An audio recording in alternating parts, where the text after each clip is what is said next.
Pour moi, la pâtisserie, c'est l'alliance de la gourmandise et de la créativité. Je suis quelqu'un qui aime beaucoup l'aspect artistique. À la base, j'étais une grande passionnée de dessin, d'art plastique, et pour moi, c'était de permettre d'exploiter encore ses compétences dans un domaine qui est alimentaire, tout en faisant profiter en fait les gens avec un côté très gourmand et rassurant.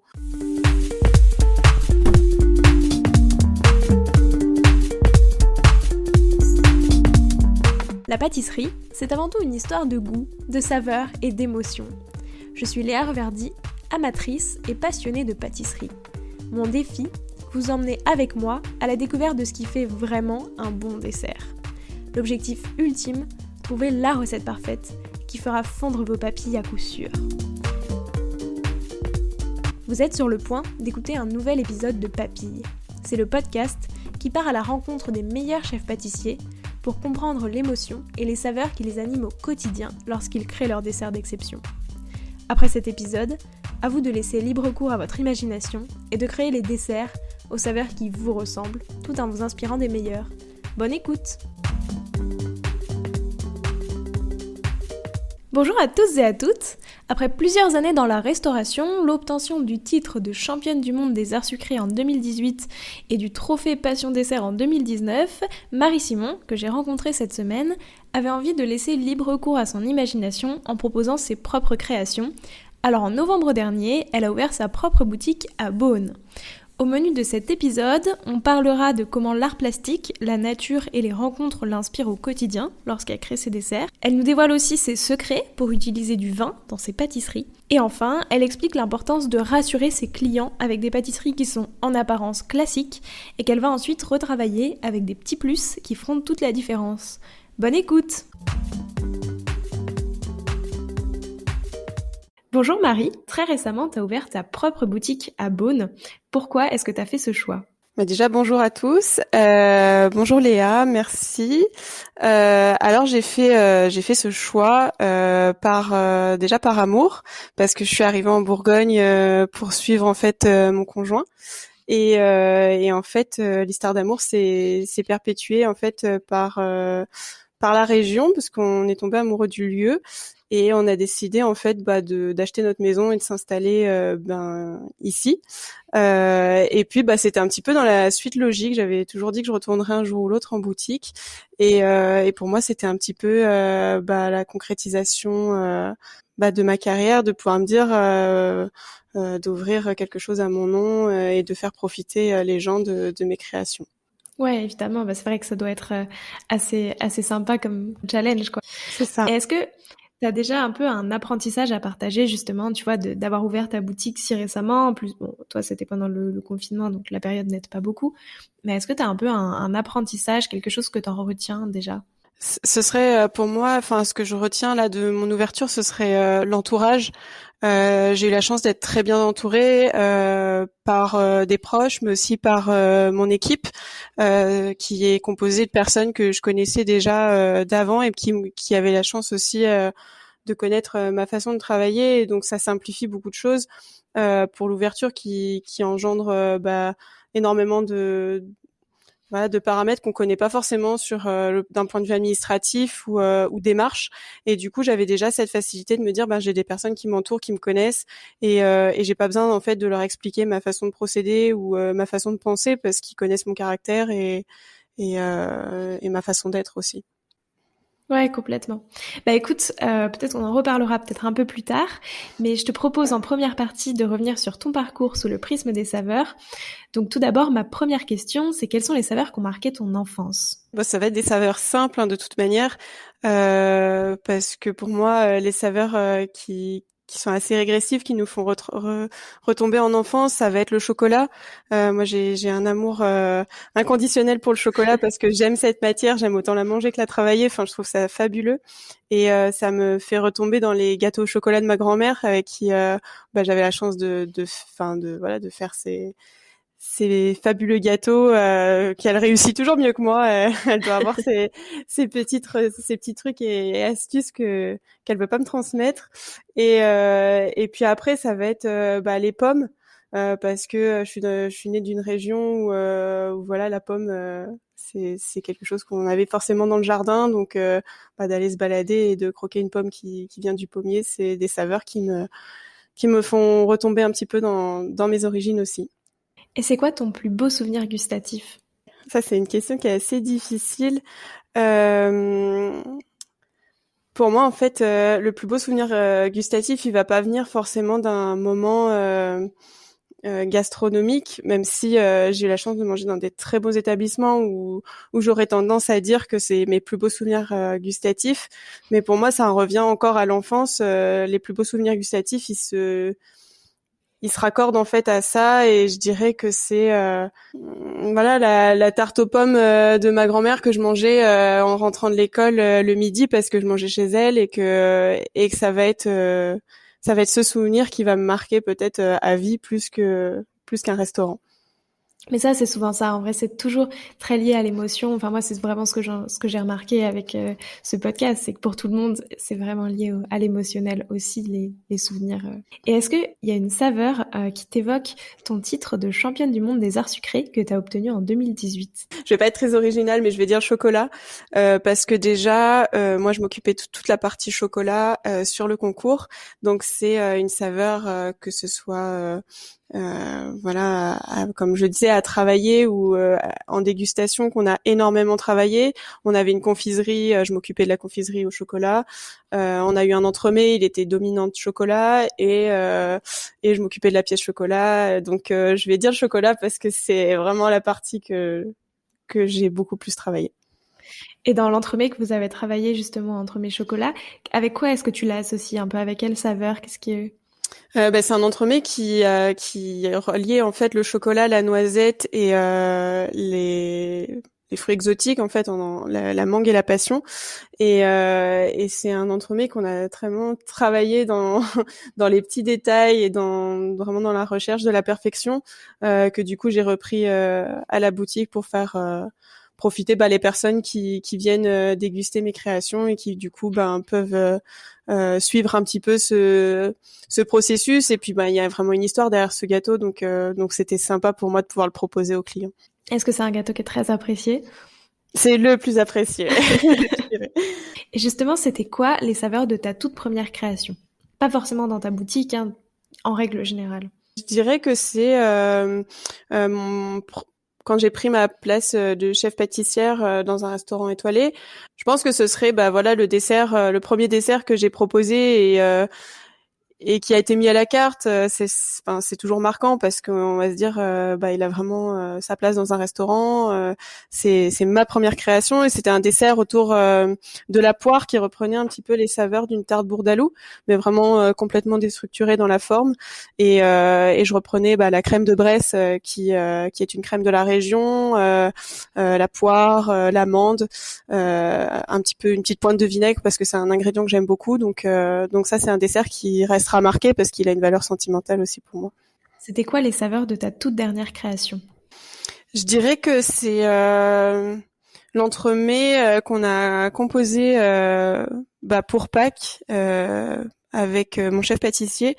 C'est un entremets qui reprend le pamplemousse et le jasmin avec l'amande, et je trouve que c'est vraiment de saison. Et enfin, comment expliquer, c'est même pas une question de saison là, c'est très floral, très printanier, et du coup ça ramène les gens un petit peu dans cette nouvelle saison qui arrive, voilà, avec des saveurs très fleuries et légères en fait. Ouais, c'était ça que tu as cherché aussi à faire, mettre quelque chose de très, enfin, de changer de saison, enfin, montrer vraiment, je trouve en plus, il y a vraiment une différence, enfin, surtout en pâtisserie, l'hiver, il y a quand même moins de fruits, de choses comme ça qu'on peut utiliser, enfin, ça reste limité par rapport au printemps, ce genre de choses, et donc c'est vrai que ça fait un peu une symbolique, de se dire on rentre dans le printemps, c'est quelque chose de plus léger, de plus... Oui, c'est ça. C'était un petit peu l'idée, tout en se disant qu'on était encore limité. Voilà, Pâques tombait très tôt cette année, on était encore assez limité dans les fruits. Je voulais pas tomber dans les fruits rouges parce que nous, dans la région, on n'en a pas encore. Et puis c'est quelque chose qui me tient à cœur de rester avec des produits que je sais qui seront de région, enfin de saison dans notre région et du coup mon producteur de fruits rouges n'en avait pas encore, donc c'était pas possible pour nous de le proposer et on voulait quand même proposer quelque chose de léger et floral. Donc les agrumes, c'est encore quelque chose qu'on arrive à avoir en ce moment, donc c'était un petit peu dans cet esprit qu'on l'a créé. Eh ben écoute, pour clore cette première partie, j'ai une dernière question. Ça représente quoi pour toi la pâtisserie? Pour moi, la pâtisserie, c'est l'alliance de la gourmandise et de la créativité. Je suis quelqu'un qui aime beaucoup l'aspect artistique. À la base, j'étais une grande passionnée de dessin, d'art plastique, et pour moi, c'était de permettre d'exploiter encore ses compétences dans un domaine qui est alimentaire, tout en faisant profiter en fait les gens avec un côté très gourmand et rassurant. Donc pour moi, c'est vraiment l'alliance de ces deux parties. Bah justement, j'ai une question qui en découle, mais qui va aussi dans cette seconde partie, qui est beaucoup plus sur ton processus créatif et les saveurs qui t'inspirent au quotidien. Comment est-ce que tu parviens justement à mettre, tu vois, en valeur tout ton amour un peu pour l'art plastique, le dessin, ce genre de choses en pâtisserie? Par quoi ça passe? Je dirais que ça passe énormément par l'observation, que ce soit sur ce qu'on peut voir sur Internet ou voilà sur les médias, les choses comme ça, mais c'est surtout aussi sur notre environnement. On peut être inspiré en fait quand on va se balader dans la nature par une herbe, par un paysage ou une architecture, je dirais d'un monument ou d'une voilà d'une comme là on a créé un œuf de Pâques, d'une toiture en fait, je dirais ça passe par énormément de d'aspects en fait, que ce soit moi j'aime beaucoup les matières assez brutes, que ce soit le bois, le métal, les choses comme ça, et ça aide en fait à aller dans ce processus de création parce que c'est ce qui va nous inspirer d'un point de vue esthétique sur la pâtisserie. Et puis il y a tout ce côté intrigue de la nature où si on s'intéresse vraiment aux produits, ça va aussi nous inspirer parce que si on rencontre un producteur, je pense à mon apiculteur qui fait du miel fabuleux, ben lui en fait à travers son produit il va nous inspirer en fait une création, et c'est toutes ces rencontres ou ces découvertes qu'on peut faire dans la nature qui vont nous inspirer, enfin pour ma part du moins, que ce soit le visuel ou le gustatif. Quand tu as parlé de l'œuf de Pâques que tu as fait là à Pâques, qui reprend justement les tuiles du château de Beaune, comment est-ce que t'es venue cette idée? À quel moment est-ce que tu te promenais dans Beaune et ça t'a inspiré? Disons que moi, sur l'ensemble de ma carrière, je dirais que j'ai eu la chance de faire des rencontres qui ont créé en fait ma carrière. Enfin, je parle toujours de destin, mais c'est vrai que c'est un petit peu ça. Et là, pour l'œuf de Pâques, ça a été en fait une rencontre à la base d'une personne qui travaille pour l'entreprise Bouchard Père et Fils, qui est un domaine viticole à Beaune. Et eux, en fait, ils sont propriétaires du château de Beaune. Et donc, du coup, on est venu à se rencontrer à la base pour la Saint-Valentin, donc pour un partenariat sur la Saint-Valentin, donc rien à voir avec Pâques. Et ça m'avait assez inspirée. Je leur ai dit, pourquoi pas créer après ensemble un œuf de Pâques pour marquer le coup, et puis ça pourrait être sympa. Et puis en fait ils ont adhéré en fait au projet, etc. Et ça en a vraiment découlé de cette rencontre où on a évoqué la toiture par rapport à un coffret qu'ils allaient créer sur deux bouteilles du château de Beaune. Voilà, ça en a vraiment découlé de cette rencontre. On a échangé. Moi, je l'ai tout de suite visualisé cet œuf. Je me suis dit la toiture, ça va être génial, ça va être formidable.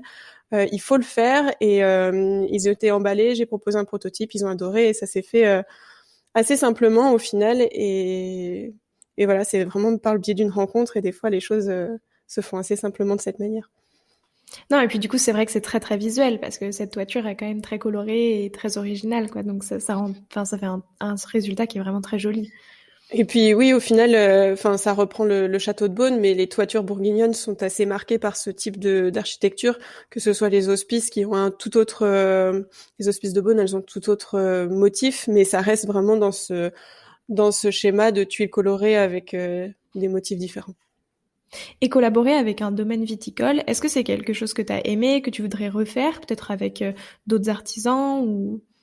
Oui, c'est quelque chose que j'ai beaucoup aimé. En plus de ça, ils ont vraiment joué le jeu à fond et ça a fait un super bah voilà un super binôme, je dirais pour cette création. Donc ça c'est encourageant et ça donne envie de faire d'autres choses avec eux et pourquoi pas avec d'autres aussi parce que là ça s'est proposé avec eux parce que ils sont venus à moi et j'ai trouvé ça super de travailler ensemble parce que voilà comme je dis ça s'est très très bien passé et pourquoi pas bah voilà ça peut amener à d'autres rencontres et d'autres projets avec d'autres personnes aussi par la suite.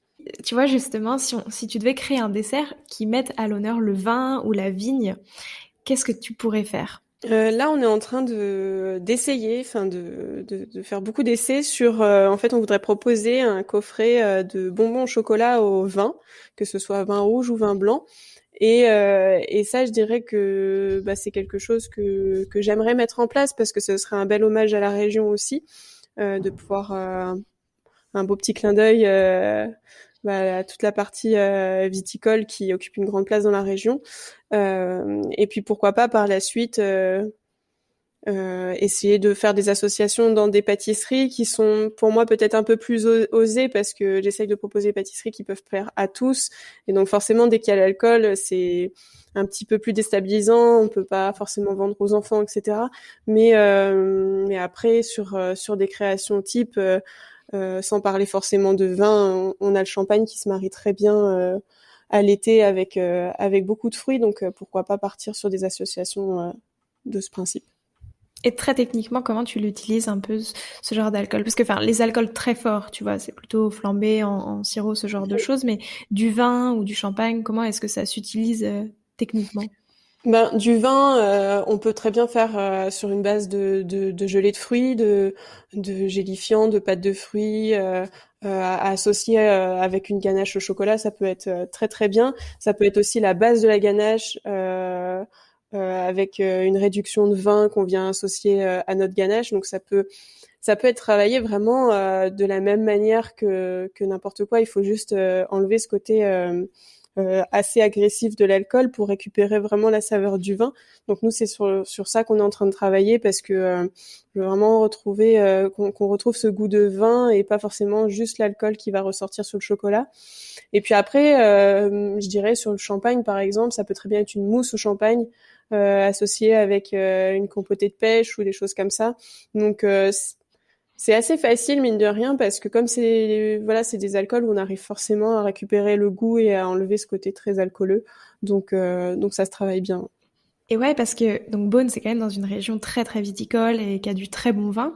Est-ce que le travail des saveurs des vignerons, qui sont quand même, enfin tu vois, le nez, le goût, il y a quand même beaucoup beaucoup de saveurs dans le vin. Est-ce que c'est quelque chose qui peut t'inspirer toi aussi dans tes créations? Enfin là, tu viens de me dire, le vin, ça a quand même un goût très fort qu'on peut récupérer. Est-ce que justement toi, c'est quelque chose qui t'inspire Qui m'inspire, je sais pas si je peux parler d'inspiration à proprement dit. Alors ça nous inspire, comme je disais tout à l'heure, sur la partie visuelle en fait, parce que c'est très joli. On a une région qui est très belle, mais disons que ça m'aide aussi à expliquer aux personnes qui viennent à la boutique, parce que je trouve que par exemple, le chocolat a une manière un processus qui se rapproche énormément au vin. Donc c'est facile en fait ici de pouvoir expliquer aux gens la différence entre tel ou tel chocolat en fonction de l'origine et du terroir de la plantation parce que ça a le même impact en fait que eux sur le vin. Et je leur dis bah voilà, si vous avez une fève de cacao qui vient du Brésil ou une autre qui vient de République dominicaine, vous n'aurez pas le même résultat sur le chocolat final même s'il a le même pourcentage. Parce que voilà, il y a un terroir qui est différent et puis après il va y avoir un travail derrière sur la création du chocolat qui va être aussi totalement différente bah, d'une société à une autre et du coup c'est vrai que bah, ça ils comprennent assez facilement donc moi je m'en sers énormément pour expliquer certaines saveurs dans mes pâtisseries. Alors voilà, on peut pas forcément parler d'inspiration, mais c'est vrai que ça sert énormément au quotidien pour expliquer les saveurs ou les notes. Ils ont un panel voilà de mots qui permettent de décrire les saveurs qui sont assez développés. Donc pour nous, c'est assez simple. Ouais, ça c'est très intéressant. Et est-ce que tu proposes un peu des ateliers qui permettent de faire justement ce contrat, enfin, ce parallèle entre le vin, la dégustation du vin et la dégustation de chocolat, de pâtisserie. Mais c'est quelque chose que j'ai déjà évoqué avec certaines personnes que j'aimerais pouvoir mettre en place. Alors malheureusement, actuellement on est un peu bloqué, Oui. mais ça a déjà été évoqué parce que j'aimerais bien pouvoir voilà faire des petits partenariats avec certains vignerons qui voudront mettre en avant en fait leur vin ou leurs produits et puis ben voilà les associer avec Ouais. nos chocolats et pouvoir faire découvrir aux personnes déjà des accords qui peuvent très bien se marier et aussi pouvoir leur expliquer de manière très parallèle la création de l'un et la création de l'autre. Je trouve que ça peut être très intéressant et malheureusement on n'a pas eu l'occasion pour l'instant de pouvoir le faire, mais je croise les doigts pour que ça se fasse par la suite. J'ai vu aussi que tu utilisais énormément de produits très locaux, que ce soit ta farine, le beurre, la crème, etc. Est-ce que c'est une manière de t'ancrer dans la région encore plus? C'est une manière de m'ancrer, mais aussi c'est des valeurs que moi j'ai appris en restauration parce que j'ai fait énormément de restauration et c'est des valeurs qu'on m'a transmises en fait au cours de mon apprentissage et c'est quelque chose que j'ai aimé et que j'ai voulu conserver en fait par la suite que quand j'étais chef pâtissière ou maintenant là pour l'ouverture et je trouve que c'est intéressant de pouvoir rééduquer les gens et sur les saisons et sur des produits qui sont locaux parce que combien de personnes sont venues depuis l'ouverture pour me demander au mois de décembre un framboisier ou un fraisier et ils comprennent pas en fait quand on leur dit non et je me dis mais en fait on est dans une époque Ouais. où on a perdu vraiment ces cycles de saison et la saisonnalité n'a plus de sens en fait pour les gens parce qu'ils achètent des framboises toute l'année, des tartes aux fraises toute l'année et oui c'est sûr la personne qui veut faire plus de chiffres voilà elle va proposer de la framboise toute l'année et puis ça va se vendre bien sûr mais je trouve ça dommage parce que moi dans mon jardin par exemple j'en ai pas et je vais pas en proposer tant que j'en ai pas et et voilà c'est faire remettre en avant en fait la région et les produits de saison la région le plus possible. Malgré tout, on peut pas tout trouver. Voilà, je vais pas trouver de chocolat dans Oui. la région ou, ou de vanille, mais c'est de pouvoir aller chercher ce qu'on a déjà autour de soi avant d'aller le chercher ailleurs. J'ai la chance d'avoir une très très bonne farine avec une personne derrière qui est passionnée, derrière qui est un humain aussi qui Enfin, ça fait partie des rencontres et la passion. Je trouve que c'est quelque chose qui est super important. Donc moi, quand j'ai quelqu'un derrière qui est passionné, qui est humain, qui a envie de bien faire, je trouve ça super intéressant de travailler avec eux. Mon producteur de farine m'a amené à rencontrer notre apiculteur qui nous fait du miel fabuleux. Voilà, enfin, de rencontrer des personnes passionnées nous en font rencontrer d'autres aussi. Et de même, voilà, cet après-midi, on va visiter notre producteur de fruits rouges qui aura des fruits rouges prochainement parce que je trouve ça super de pouvoir faire partager ça à mon équipe aussi et que ça les imprègne aussi cette notion de saisonnalité et de produits locaux et voilà c'est pour moi c'est un juste retour aux sources. Oui, et puis c'est forcément aussi un peu derrière l'avenir de la pâtisserie. Et comme tu l'as dit, c'est vrai que il y a un moment, est-ce que ça peut durer éternellement, qu'on puisse manger des framboisiers l'hiver ou ce genre de choses, c'est dommage aussi, quoi. C'est ça, c'est dommage et je veux pas lâcher ce côté-là en me disant j'espère que les gens comprendront et malgré tout quand on leur explique c'est vrai que beaucoup comprennent et je me dis voilà au moins il y a une vraie démarche derrière et je suis sûre que dans quelques temps c'est en train vraiment de se démocratiser cette vision des choses donc je pense que d'ici quelques temps tout le monde sera réhabitué aussi à reconsommer des produits de saison et plus locaux et plus sains aussi. Oui, non, c'est vrai, ça se fait de plus en plus et je pense qu'effectivement, comme tu l'as dit, les gens seront de plus en plus habitués. Mais tout à l'heure, tu m'as dit que, par exemple, l'apiculteur, enfin ton apiculteur qui te fournit ton miel, ça t'inspirait aussi, tu vois, des créations, des choses comme ça. En fait, à quel point, du coup, tes producteurs ont un impact, enfin, un impact indirect, mais du coup, sur tes créations, comment est-ce que tu mets un peu en valeur leurs produits? En fait, des fois, c'est juste simplement en goûtant un produit on n'aurait pas pensé à goûter un moment où ça va nous déclencher en fait quelque chose. Et par exemple, il nous a fait découvrir un miel de pissenlit et d'aubépine. Euh, qui est pas un miel qu'on va trouver forcément partout et qu'on n'a pas forcément l'habitude de goûter non plus. Il a un miel de sarrasin qui est très puissant, qui est limite noir en couleur, qui va sur des notes très amères. C'est pareil, ça inspire en fait. C'est des miels qu'on va pas forcément manger à la petite cuillère dans le pot à la maison parce que c'est assez atypique et ça mérite d'être travaillé et d'être mis en avant. Donc par exemple le miel de pissenlit et d'aubépine, on l'a travaillé dans l'entremets de Pâques avec le jasmin et le pamplemousse parce que c'est quelque chose qui je sais pas, ça, pour moi, ça semblait logique en fait de remplacer.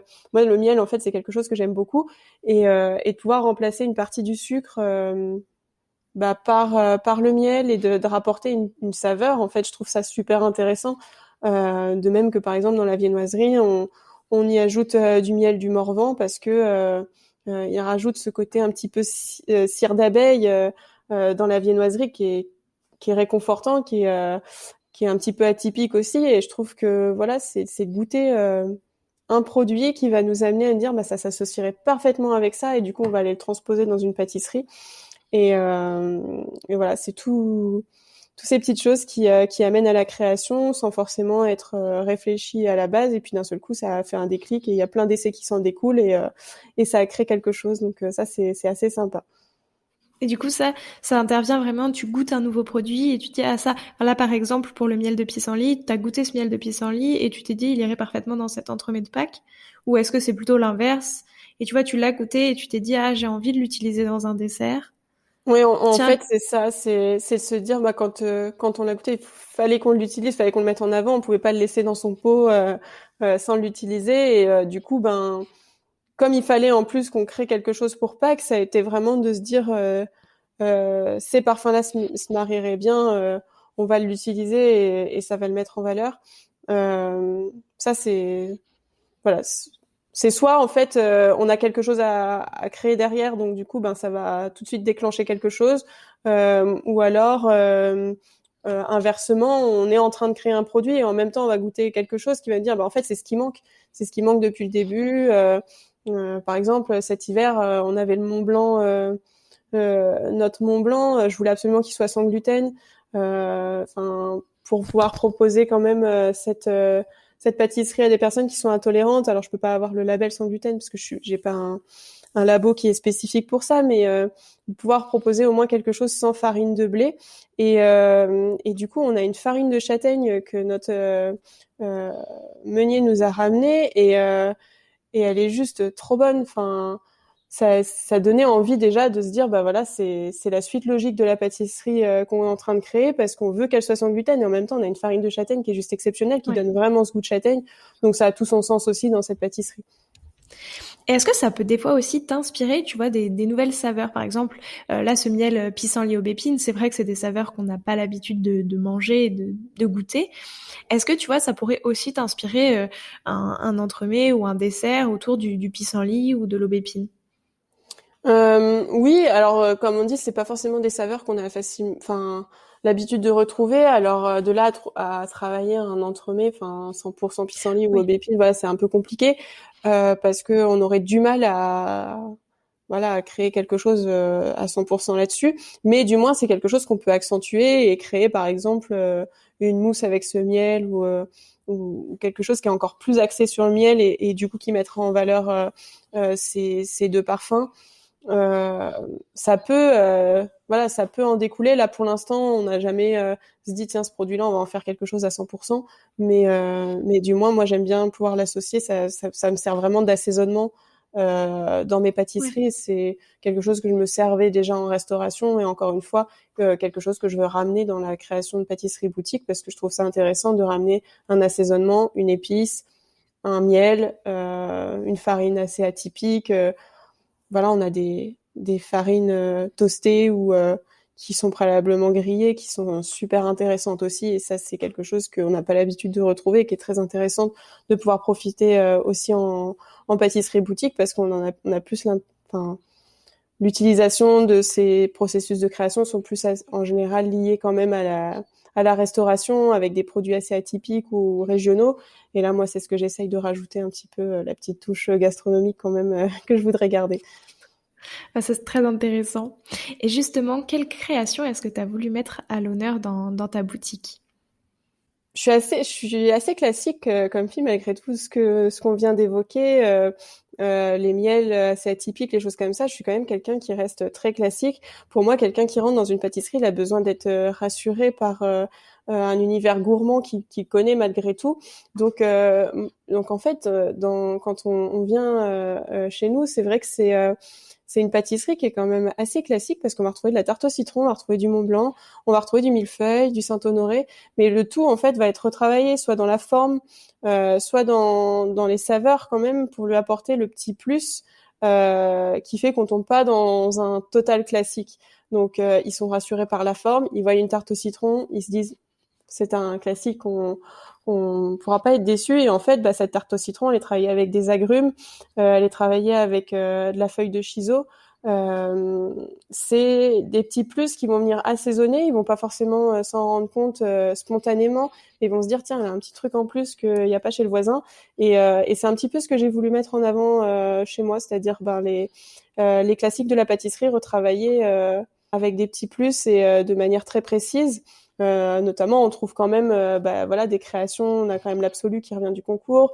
On a les créations, la création de Pâques qui est arrivée. On va avoir des nouveautés là pour le printemps. C'est pareil, c'est des créations de A à Z. C'est pas un classique, mais je veux quand même que le classique reste majoritaire dans la gamme parce que c'est vrai que les gens qui viennent et qui doivent lire toutes les petites étiquettes pour connaître la composition, je trouve ça un petit peu déstabilisant et des fois ils ont juste besoin d'un bon éclair au chocolat ou d'un Paris-Brest pour se faire plaisir.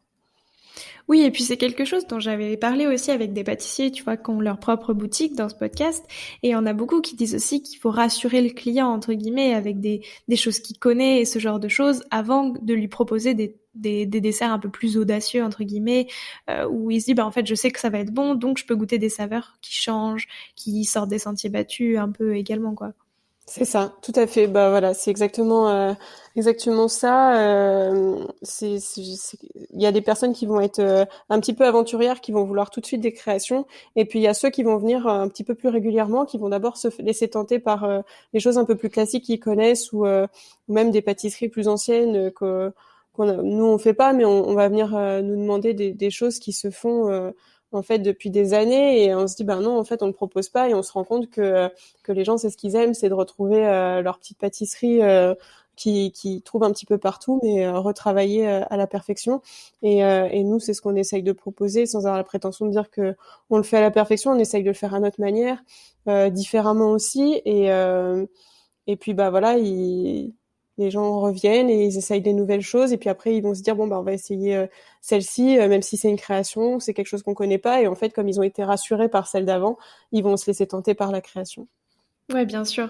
D'ailleurs, ça me fait penser, est-ce qu'il y a un peu une pâtisserie classique, typique de la région? J'y pensais parce qu'en fait, moi, je viens aussi de Bourgogne et du coup, j'y pensais et je me disais, j'arrive pas à identifier, tu vois, une pâtisserie. Il y a d'autres régions, c'est beaucoup plus simple. Et Mm. je trouve qu'en Bourgogne, enfin, moi, j'arrive pas en tout cas à... Et il y a pas, c'est vrai qu'on a des produits régionaux Mm. comme voilà le cassis, la casette. On a vraiment des produits phares. Je dirais qu'on met en avant. Nous dans la viennoiserie, voilà, on a tendance à mettre le cassis en avant pour le côté régional. Mais c'est vrai que sinon, voilà, à part des produits, il y a l'anis de Flavigny, il y a plein de choses dans la région, énormément de produits. Mais sinon, il n'y a pas de pâtisserie à proprement dit, je dirais, qui est régionale ou vraiment marquée. La gougère vient d'ici, mais voilà, on est sur du salé et sinon en pâtisserie, on n'en a pas spécialement. Après, peut-être qu'en creusant un peu plus, je peux trouver des choses un peu plus anciennes. J'avais entendu parler dans le temps de certaines créations qui se faisaient, mais c'est vrai qu'on n'a pas, voilà, comme la tropézienne de Saint-Tropez, le gâteau basque, voilà, Ouais. le kouign-amann, on est sur des choses très très régionales qui percutent pour chaque région, et nous, on n'a pas encore ce truc. Ça viendra peut-être. C'est plus du salé. Eh ben, Oui, peut-être que ce sera toi qui créera la pâtisserie bourguignonne par excellence. peut-être. Je te le souhaite. C'est quoi le dessert avec la saveur la plus intéressante que tu as pu travailler dans toute ta carrière? Est-ce qu'il y en a un qui t'a marqué, dont le produit, tu vois, c'était vraiment original et tu t'en souviens? Je dirais que ce serait pas forcément une pâtisserie que j'ai créée moi, parce que Parce que si, il y en a, mais ce serait pas là où je me dirais que c'est le plus audacieux. Je dirais que c'était au cours de ma formation, en fait, là où je me suis formée auprès de chefs. J'ai eu la chance de travailler avec Sébastien Vauxion au K2, qui est maintenant chef pâtissier étoilé. Et en fait, lui, c'est quelqu'un qui est totalement déroutant dans l'association de ses saveurs. Et en travaillant à ses côtés, j'ai appris énormément parce que j'ai appris l'association de légumes avec des fruits, avec du sucré, à mettre en avant le sucre naturel d'un produit, toutes ces choses en fait qui sont assez déstabilisantes pour un pâtissier, parce que quand on nous demande d'aller chercher un céleri pour faire un dessert, c'est pas commun du tout. Et du coup, c'est vrai que j'ai énormément appris. Je me suis énormément éclatée à ses côtés par rapport à ça. Et on faisait un soufflé à la truffe et à la vanille. C'est un de mes meilleurs souvenirs quand même, parce que c'est quelque chose qu'on n'aura pas forcément l'habitude de travailler partout déjà. Et puis encore, voilà, des saveurs comme le céleri et la vanille, le pamplemousse avec la bière. C'est des choses qui sont vraiment, ben voilà, on n'a pas l'habitude de retrouver partout. Et pour autant, c'est juste délicieux. Et je dirais que c'est à ses côtés que j'ai travaillé les choses les plus improbables en pâtisserie. Et après, est-ce que c'est quelque chose que tu as essayé de remettre toi en avant dans ta pâtisserie, des choses que tu réutilises ou... Pas aussi poussé, enfin peut-être pas à ce niveau, parce que je pense que les gens comprendraient pas forcément. Mais si, par rapport aux herbes, par rapport aux épices, par exemple, j'ai eu l'occasion de travailler le fenouil là-bas, qui est quelque chose que je travaillais en salé, mais pas forcément en pâtisserie, et sans forcément retravailler le fenouil, parce que c'est quelque chose qui fait peur aux gens. En fait, le fenouil a une saveur anisée, ça m'a débloqué un petit peu ce côté anisé que j'aimais pas forcément, et que maintenant j'aime beaucoup dans la pâtisserie, et que j'aurais tendance à associer énormément avec les agrumes. Donc en fait, sans vouloir forcément dire que ça m'a inspiré, ça m'a permis de me débloquer moi en tant que pâtissière sur des saveurs où je pouvais avoir des a priori, et sur des associations de goût aussi qu'on n'aurait pas forcément l'habitude d'aller chercher. Ben voilà, ça permet de faire une ouverture d'esprit qui est quand même super importante dans notre métier. Et ça, c'est vraiment chouette de pouvoir voir qu'on évolue aussi et qu'on arrive à aller vers des saveurs qu'on n'aurait pas forcément tendance à aller avant, quoi. Ok, très très clair. Est-ce qu'il y a un ingrédient que tu adores travailler? Si c'est le côté restauration qui parle, je dirais que ce serait le vinaigre, parce que c'est quelque chose que j'aime bien rajouter dans mes créations à base de fruits ou des choses comme ça. Je trouve que ça vient relever, ça casse le sucre. C'est un produit qui est super intéressant, qu'on n'aura pas forcément l'habitude de travailler en pâtisserie, mais pour autant, il a des vraies valeurs, et voilà, il vient enlever ce côté très sucré de la pâtisserie. Il vient rehausser, il vient acidifier un produit. Enfin, voilà, je trouve ça super intéressant de travailler un vinaigre avec de la fraise, avec de la poire, avec beaucoup de fruits. Donc ça, c'est plutôt côté un petit peu restauration qui parlerait. Après, si je parle vraiment en termes de pâtisserie, je dirais qu'un produit que j'utilise très souvent et qui revient beaucoup dans ma conception, c'est la noisette, parce que je trouve que c'est un produit qui est voilà assez régressif, que tout le monde aime, que tout le monde a tendance à aller. Alors après, il y a toujours les allergies et choses comme ça, mais sinon, dans l'ensemble, c'est un produit qui plaît énormément, et c'est assez rond, c'est assez réconfortant. La noisette, voilà, c'est un peu comme le chocolat, c'est quelque chose qui nous fait du bien, et qui va bien avec énormément de choses, que ce soit les agrumes, la fraise, le chocolat. Enfin voilà, ça s'associe avec énormément de choses, donc c'est un produit qui revient énormément dans mes créations en général. Et au contraire, est-ce qu'il y en a un qui te donne beaucoup de fil à retordre? Je dirais le marron. Le marron, parce que je trouve ça super à travailler. J'adore créer un Mont Blanc. Je trouve ça très joli, très bon. C'est léger. Voilà, il y a plein d'associations qui sont super sympas, mais j'aime pas ça. J'aime vraiment pas ça, et c'est dur pour moi parce que je suis obligée de goûter, je suis obligée d'aimer. Et voilà, moi, j'ai l'impression que ça sent toujours trop le marron, parce que c'est quelque chose que j'aime pas, quoi. Et voilà, je pense que j'irai vers ce produit pour dire que c'est compliqué, qui me donne du fil à retordre, parce que je veux pas priver les gens de quelque chose parce que moi j'aime pas, et du coup je me force. Je te comprends, moi non plus, j'aime pas du tout le marron, mais Ouais, mais c'est quelque chose que je n'aime pas du tout. Et est-ce que tu aurais un conseil à me donner, à moi qui suis pas pâtissière, mais qui aime bien faire de la pâtisserie, que tu trouves qu'on ne donne pas assez souvent, et que toi, par exemple, t'aurais bien aimé qu'on te donne quand t'as commencé? Je dirais oser. Oser parce que quand on n'est pas expérimenté, on a peur de se tromper, ou on a peur d'être ridicule, du coup on fait pas. Et en fait, ben je me suis rendu compte avec le temps que c'est en osant, c'est en faisant des erreurs qu'on grandit et qu'on apprend énormément.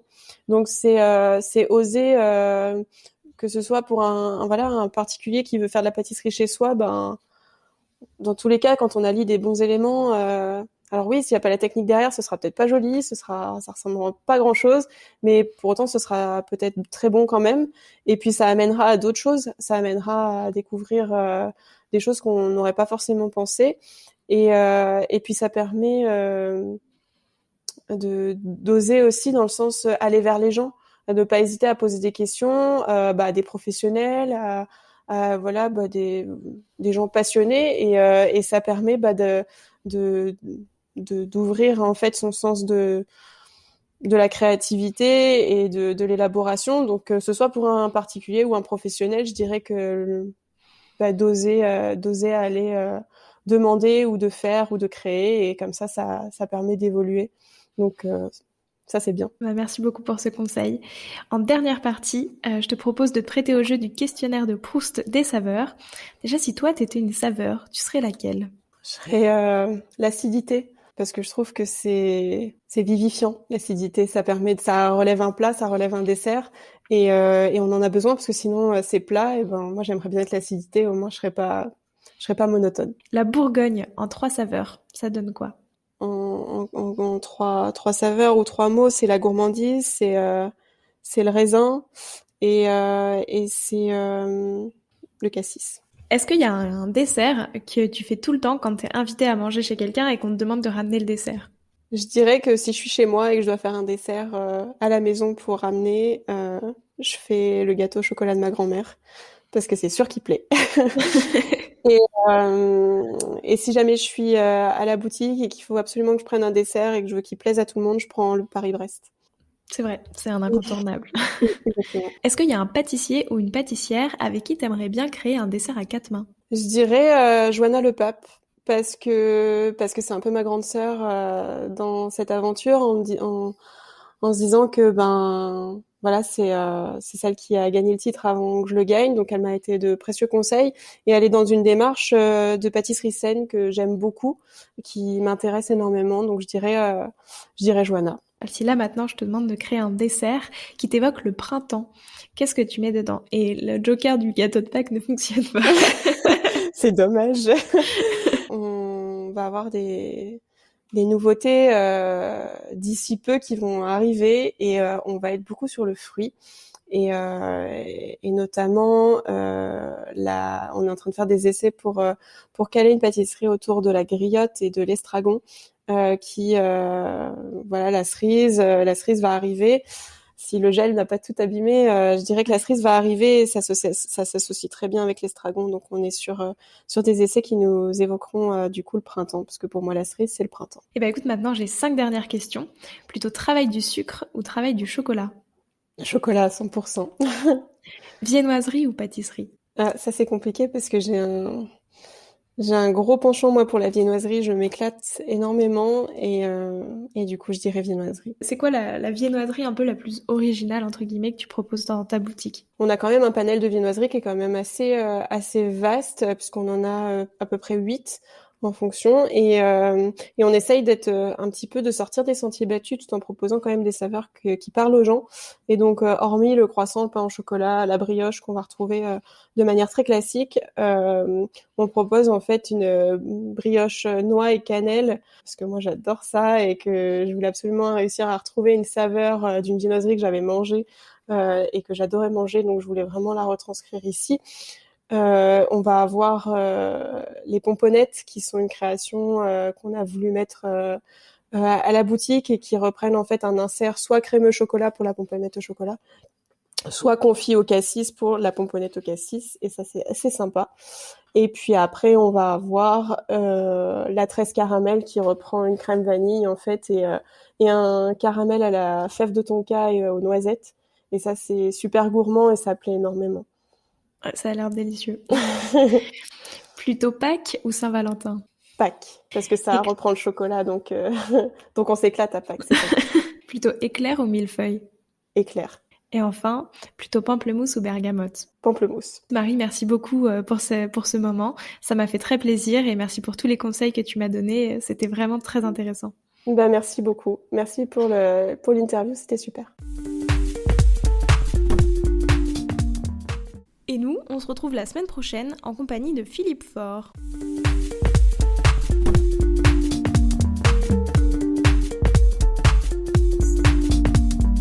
Alors, quel sera votre prochain dessert ?